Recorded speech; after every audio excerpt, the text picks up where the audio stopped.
Okay, so we're going to have a look at doing this complex familiar question, question 13. Sketch graph of f of x equals 3x e to the negative x, showing the important features, some stationary points, points of inflection. Give our answers to 3 decimal places where necessary. So this is going to be a calculator-based question. The biggest hint to that one is the answers are in decimal places, not exact values. So I haven't actually done this question on a practice run or anything like that, so you're going to see me problem solving as we go and hopefully talking through my thinking as we go too. Alright, so normal process is going to happen. I'm going to need first derivative for my stationary points, and I'm going to need second derivative for my points of inflection. So what I'm going to do is I'm just going to slide my screen across here, rewrite the function, and then start with doing the first and second derivatives. So question 13, f of x equals 3x e to the negative x. Is that correct? Yes. And let's start with the first derivative. Now, I can't do the first derivative without doing some product rule.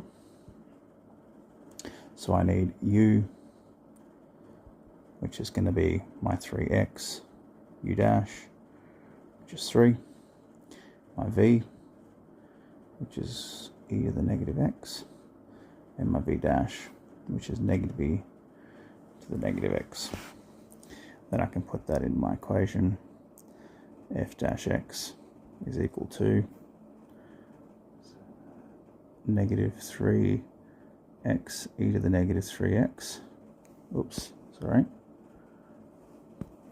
E to the negative x plus e to the negative x times 3. I can obviously tidy that up a little bit. Negative 3x e to the negative x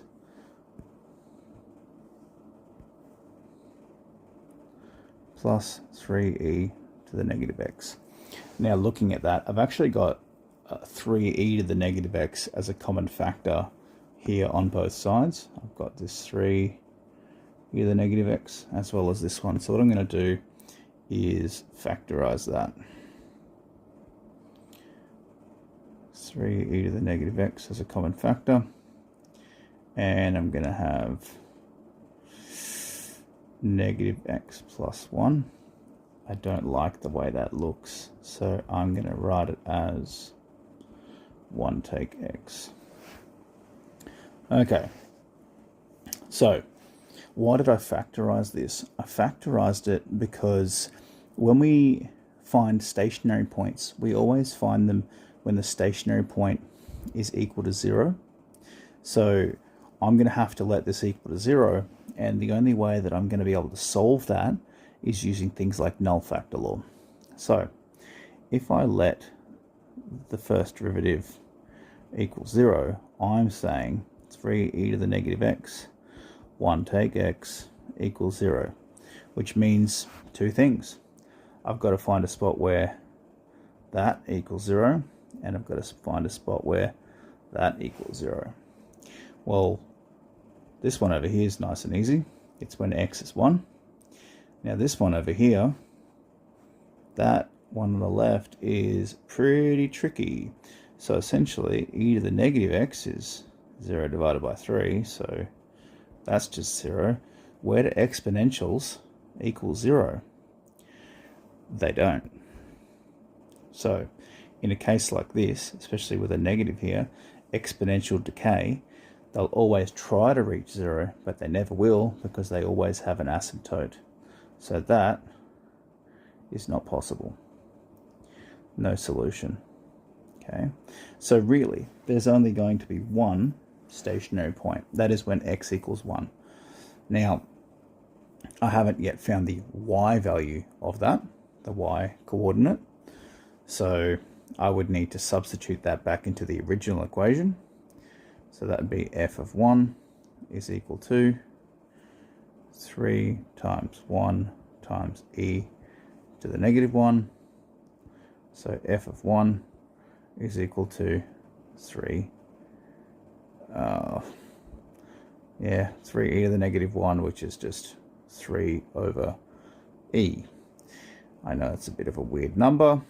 That was, if we were using exact values, that's what we would use. Now, as an estimation, you have to remember that e is just below 3. So if I was to estimate where that would sit, I would say that would be just a little bit over 3 divided by a number just a bit less than 3. So it'd be like 1.1 or something as an estimate, okay? We can check that in a calculator shortly.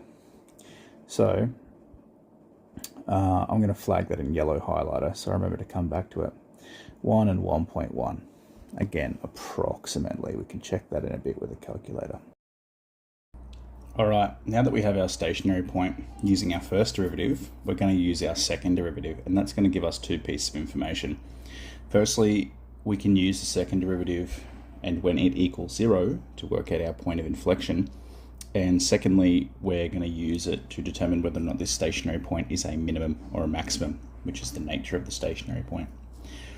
Now, the second derivative, I'll scroll up and do it a little bit higher actually.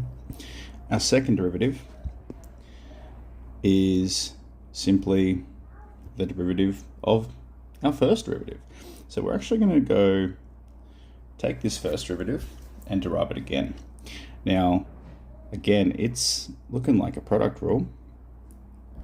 So I'm going to need a u dash, a v, and a v dash. So my u is the 3e to the negative x, and my u dash is negative 3e to the negative x.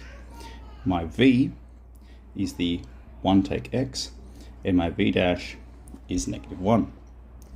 And I can combine these two together. So my second derivative here is going to be 1 take x times negative 3e to the negative x plus 3e to the negative x times negative 1. We'll combine this together. Negative 3e to the negative x, 1 take x, take 3e to the negative x. Now let's have a look again. Now we have a common factor of negative 3e to the negative x, negative 3e to the negative x. So because I've got that common factor, I'm going to factorize it again, just like we did when we did the first derivative.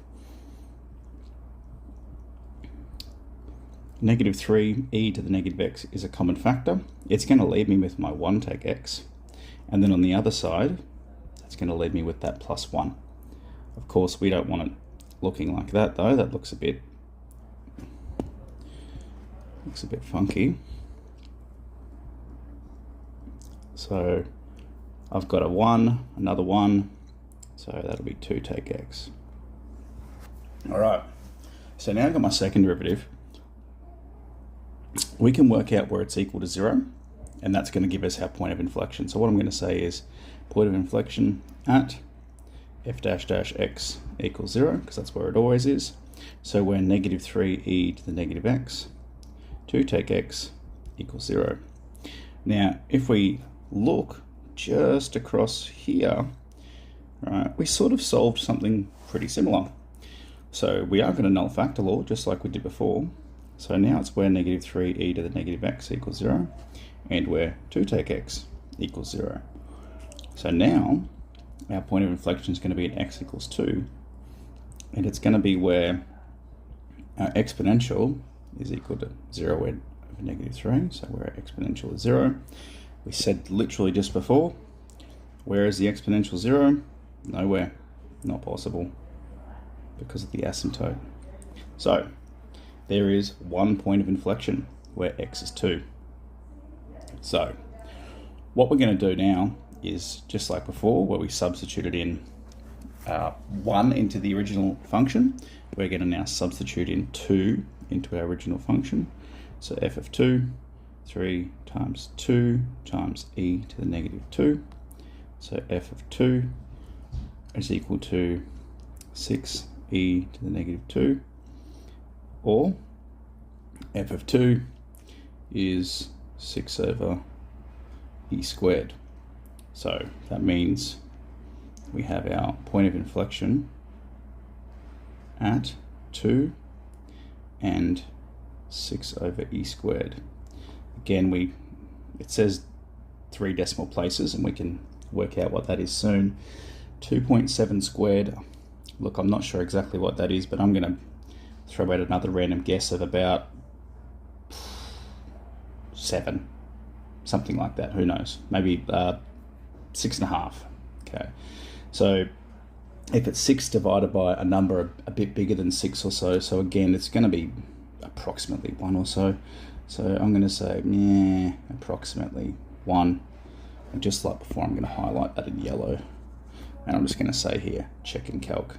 All right, I'll check in my calculator in a sec. Just like this one over here. I'm going to check that in my calculator. All right. So we've nearly got all the information we need. I still need to check the nature. So I'm going to go back over here in blue. So I'm going to check the nature. And the nature is where I substitute my x value into the second derivative. So it's where f dash dash of 1 and what that equals. So my second derivative we have up here 3e to the negative x bracket 2 take x. So negative 3e to the negative 1 bracket 2 take 1. So the second derivative at 1 is negative 3 over e times 1. So negative 3 over e. So as we said before, 3 over e is about positive 1.1. That's going to be negative. It doesn't matter exactly what the value is. All we need to know is it's negative. Therefore, that's concave down. Therefore, we must have a maximum.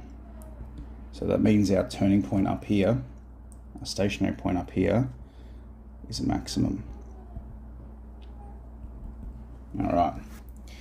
Now let's go back up to our original function real quick. My original question, sorry. I've got stationary points and their nature. I've got the point of inflection. I don't yet have it to 3 decimal places, so I'm going to have to still check that.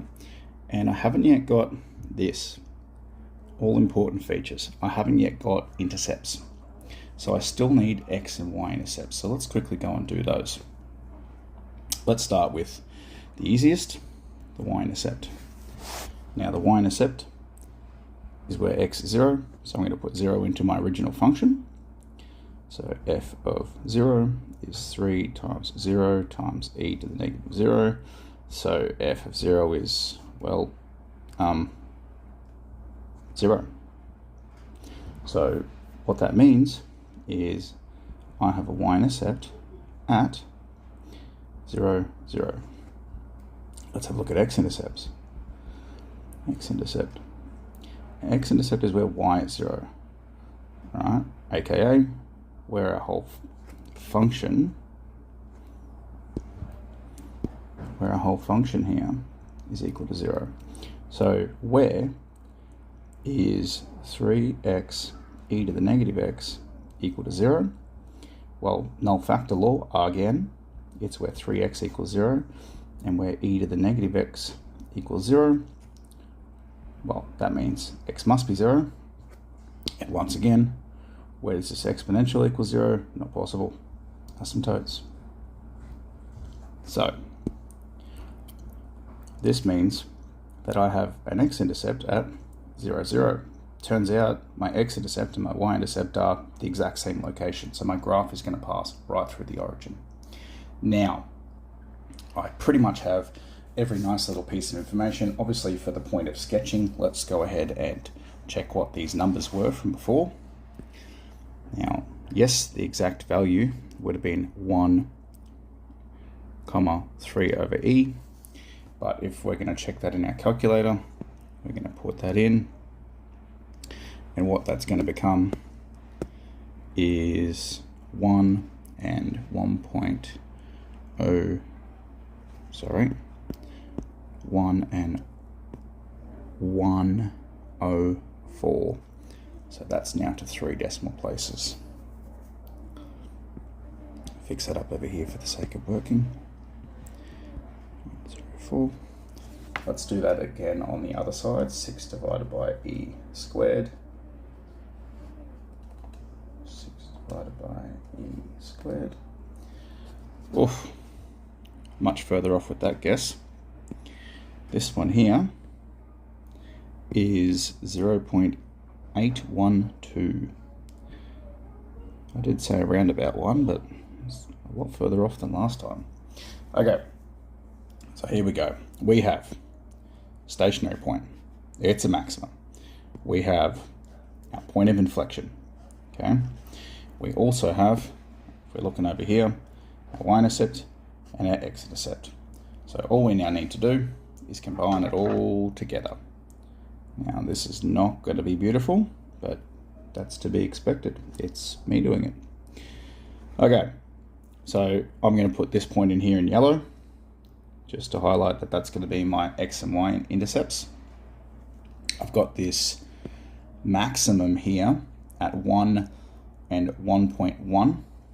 So 1 and 1.1, so go somewhere around here. That's a maximum, so I might just write that up there.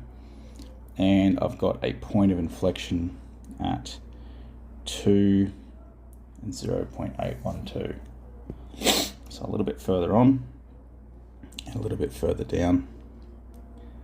So I've got 2 and 0.812 is going to be my point of inflection. Maximum x and y intercept.